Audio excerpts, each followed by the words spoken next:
저는 피드백 전문가 운영하고 있는 정은빈입니다. 앞에서 발표하셨던 양문희 교수님과 같은 전교에서 근무하고 있는데 앞에서 하셨던 교수님들이 전반적인 수업의 이론적인 것들을 베이스로 스마트 수업을 존중하셨다고 홍콩담을 말씀하셨는데 저는 사실은 실습에서의 어떤 저의 시행착오에 대한 이야기를 부끄럽지만 공유하고자 합니다.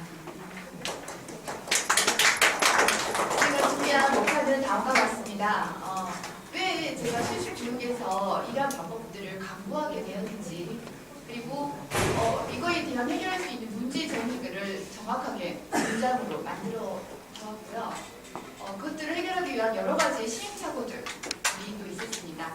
그래서 최종적으로 아직도 무완성이긴 하지만 그것들을 적용한 후에 어떤 결과들이 있었는지, 그리고 제가 이 자리에 너무 부끄럽지만 나온 이유는 이러한 문제들을 해결하고자 하는데 그 해결을 찾을 수 있는 동기들을 조금 구하고 싶은 것 같습니다.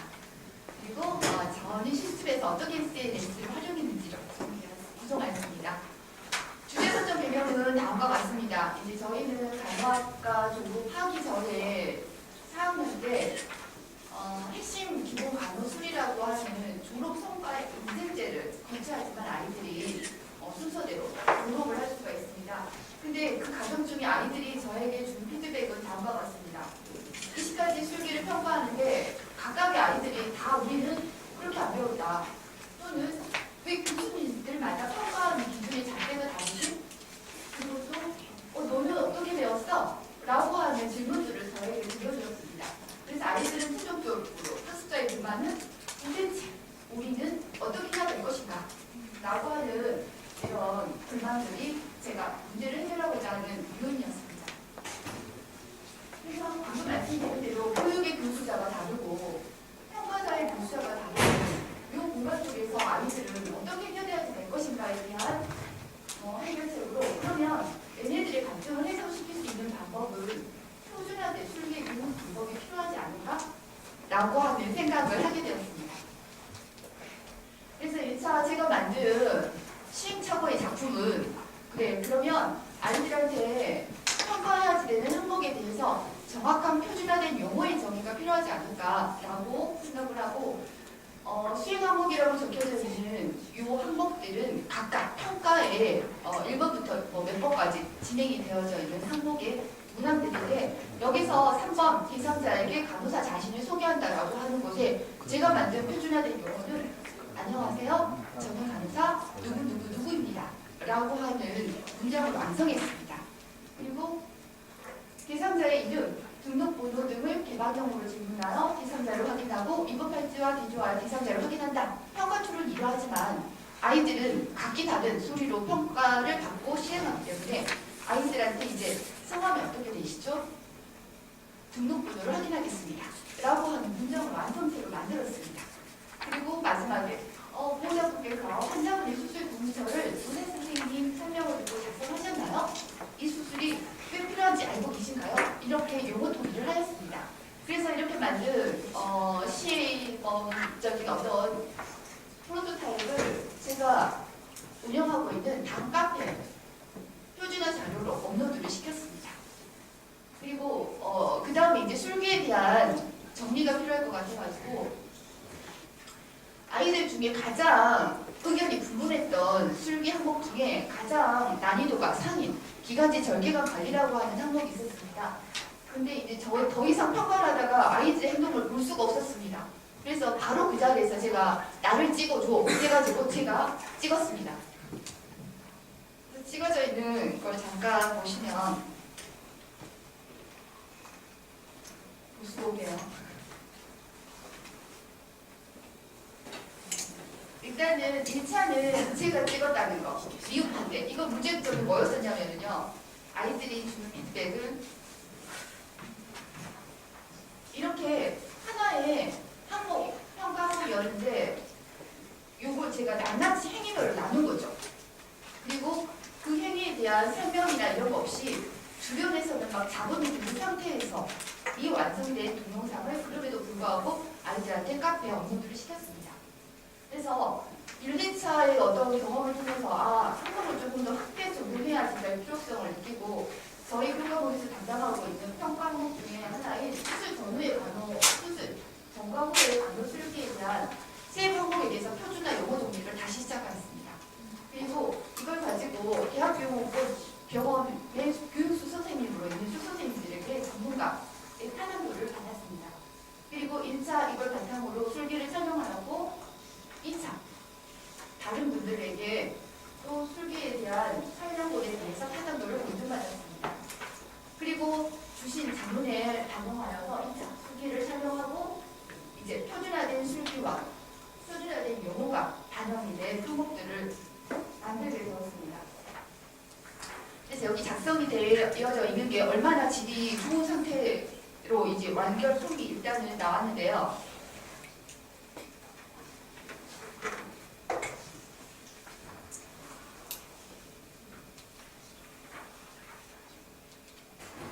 보여드리고 싶은데 안 되면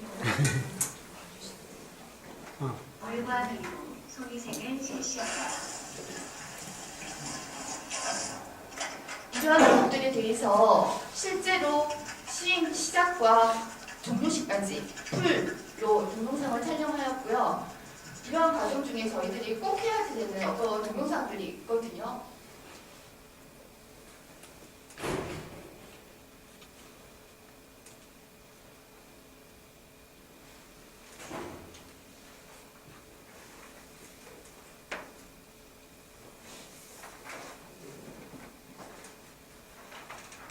월과 비로 소리생을 실시한다. 진행하겠습니다.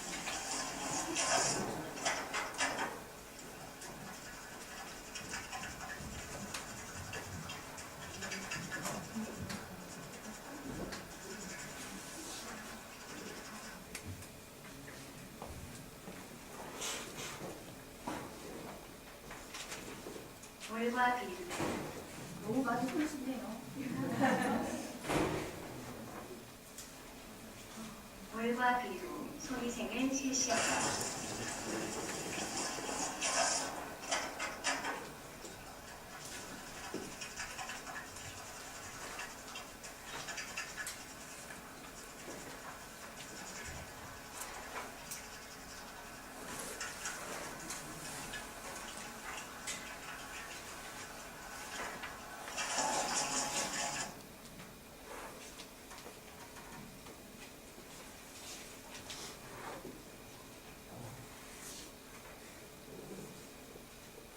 이럴 때는 박수를 한번 치고 그러더라고요. 네.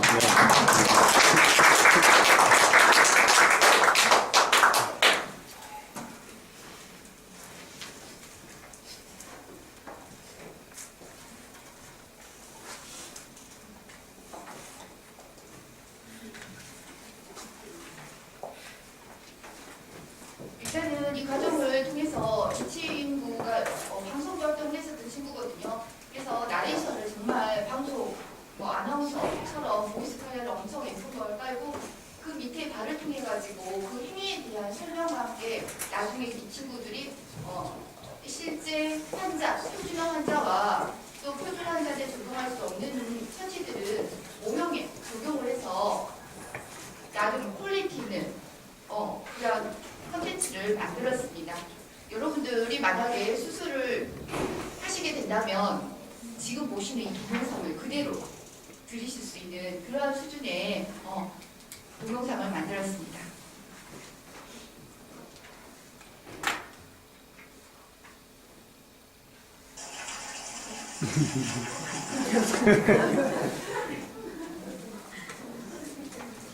일단 넘어가도록 하겠습니다. 엄청난 시간을 들여서 제가 동영상을 유튜브를 통해서 한 번을 어제 배웠는데 그래서 일단은 제가 이렇게 만든 것들을 마찬가지 카페에 업로드를 시켰습니다. 이게 2016년, 2017년도 버전이 업버전 되면서 계속해서 새로운 것들을 업로드를 시켰습니다. 카페에. 그래서 방금 앞에서 말씀하셨던 교수님들의 적용 방법으로 저도 QR코드를 임상실습 지침서에 삽입을 함으로써 아이들이 공간의 장소 없이 연습을 하고 싶다면 그리고 숙련도를 키우고 싶다면 이미지 트레이닝을 할 수 있도록 동영상을 업로드시켰습니다. 그리고 첫 프로토타입은 여기서 저의 이제 아주 부끄러운 이야기지만 이걸 어떻게 아이들한테 올려라고 했냐면 제 구글에 아이디 패스워드를 주면서 애들한테 공개를 하면서 내 유튜브로 들어와가지고 너네들이 올려줘 이렇게 해가지고 제가 제 유튜브에 콜렉션을 하게 됐습니다. 이거 제가 엄청 잘못한 일이죠. 서로 이상한 이메일에 공유가 됐습니다. 그래서 노출하는 이유는 저처럼 이렇게 처음 시작한 모든 시행착오들을 다른 분들은 조금 더 신경할 수 있지 않을까 해서 이런 부끄러움을 올렸습니다. 그래서 이 친구가 이제 자기가 한 것들을 어떤 친구들은 저렇게 예쁘게 자기 설명서를 해가지고 올리기도 하고 안 될 것 같습니다. 설명하도록 하겠습니다. 이렇게 해서 두 가지 술기를 자기가 영상을 촬영해가지고 올리는 거예요. 근데 아이들한테 물었죠. 이 술기를 촬영하는데 소요되는 시간이 어떻게 되니? 그랬더니 이미 메모리가 핵심 술기에 대한 어떤 프로토콜에 대해서 인지가 된 상태에서 촬영만 하는데 3시간이 걸린다는 거예요. 그러면 일부 이제 제가 또 요구했던 게 편집은 안 된다. 통은 올려라. 라고 하는 요구를 아이들이 이제 반영을 해서 이렇게 올린 거고요. 올해 이제 또 변경되어 있는 기준안이 바뀌었기 때문에 이걸 수정해서 다시 이번에도 실습 지침서에 올리게 되었습니다. 그래서 지금 사용하고 있는 최종 결과물인데요. 이제 알았죠, 저도.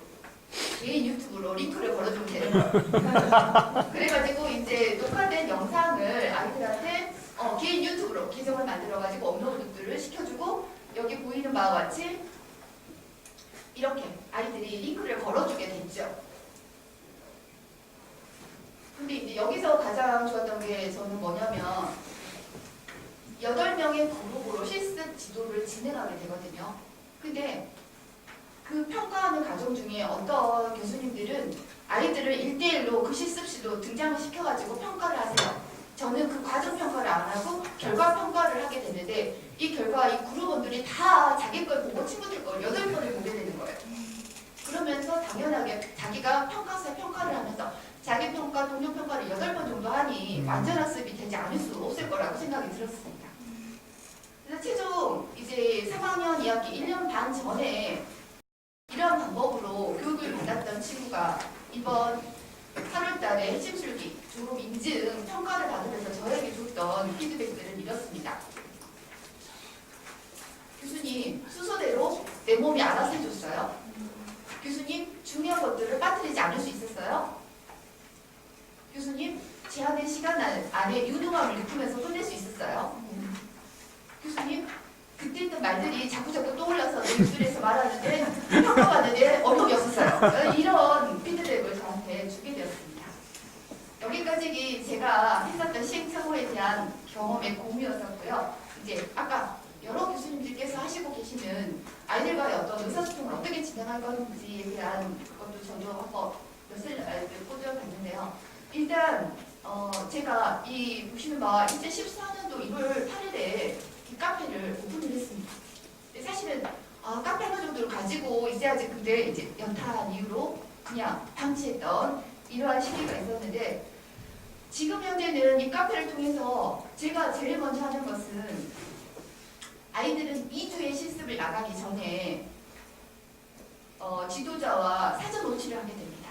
그러면 그 사전 노출을 진행하고 그걸 녹화를 해가지고 여기 보시는 바와 같이 유튜브로 다시 여기다 공유를 카페에도 업로드를 시켜놨습니다. 그래서 언제든지 궁금한 내용이 있으면 아이들이 놓치는 OT 부분에 챙겨야 될 부분에 경각심들을 다시 찾아갈 수 있도록 제안을 했고요. 그리고 또 제가 실습 교육을 하면서 좀 좋았던 이건 제가 아이들은 2주 동안에 실습을 하는데 저희들은 아이들과 내면의 만남이 있습니다. 병원이라고 하는 의료 환경에 가서 지도를 하는 순회 지도 그리고 아이들이 또 학교에 들어와가지고 같이 학습을 하는 학교 내 집단회가 진행이 되어지는데 저는 아이들한테 실습 일지를 느낀 점, 배운 점, 실행 과제 이러한 성찰 일지 형식으로 키워드를 주고 그걸 1주 단위로 올려라고 했습니다. 그러면 아이들은 이렇게 1주 단위로 올리게 됩니다. 그러면 저는 그 다음 주차에 순회 나가기 전에 아이들이 올린 실습 일지를 다 읽어보고 갑니다. 그래서 그거에 대한 코멘트들을 아이들과 공유를 함으로써 이제 여기서 얻어지는 거는 아이들이 사랑받고 있는 관심받고 있구나. 교수님이 내버려두지 않는구나. 병원이라고 하는 환경이 있어도 이제 그런 것들을 하셨고 했고 또 아까 카톡을 통해서도 이제 실습 지도하는 방법들은 실습 오기 전에 카카오방을 만듭니다. 카톡방을 만들어가지고 아이들한테 제가 등록할 수 있도록 전용 카페를 사실은 비공개를 했습니다. 안 찾아집니다. 그래서 주소를 링크를 걸어주고 또 OT를 이렇게 아까 저도 이번 한일방학의 답중을 통해서 만든 걸 가지고 녹화한 것들을 이렇게 아이들이 언제든지 찾아볼 수 있도록 올렸습니다. 그래서 저는 저와의 실습 교육은 클릭으로 시작이 되었습니다. 그리고 또한 실습 카톡을 통해서 제가 할 수 있는 것은 아이들이 노출되어 있는 환경이 다 다르기 때문에 경험하는 게 다 다릅니다.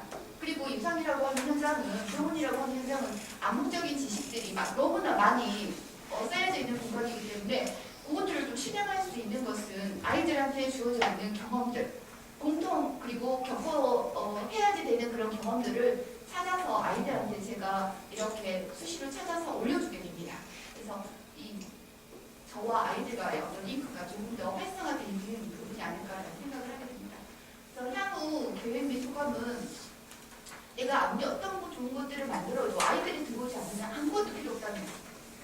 그리고 아이들과 제가 같이 성장할 수 있는 가장 중요한 것들은 아까 말씀하신 공감, 상호 터치 이런 것들이라고 하는 결론을 얻게 됐습니다. 향후 계획은 아까 수업에 말씀드렸던 것처럼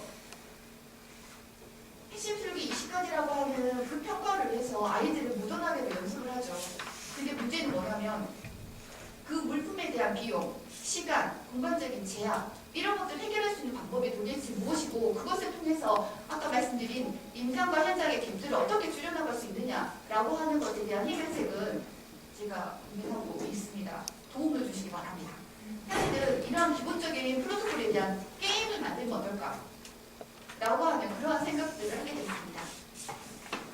그리고 이 자리를 더불어서 엄청 제가 항상 감사합니다. 카톡으로 한두 줄 남기지만 진심으로 얻은 것으로 제가 이렇게 계속적인 성장을 할 수 있었던 것은 제가 2015년도에 쌍방학 교수법에 대한 교육을 받고 난 이후였습니다. 그래서 교수님께 다시 한번 진심으로 감사의 말씀을 드리고 싶었습니다.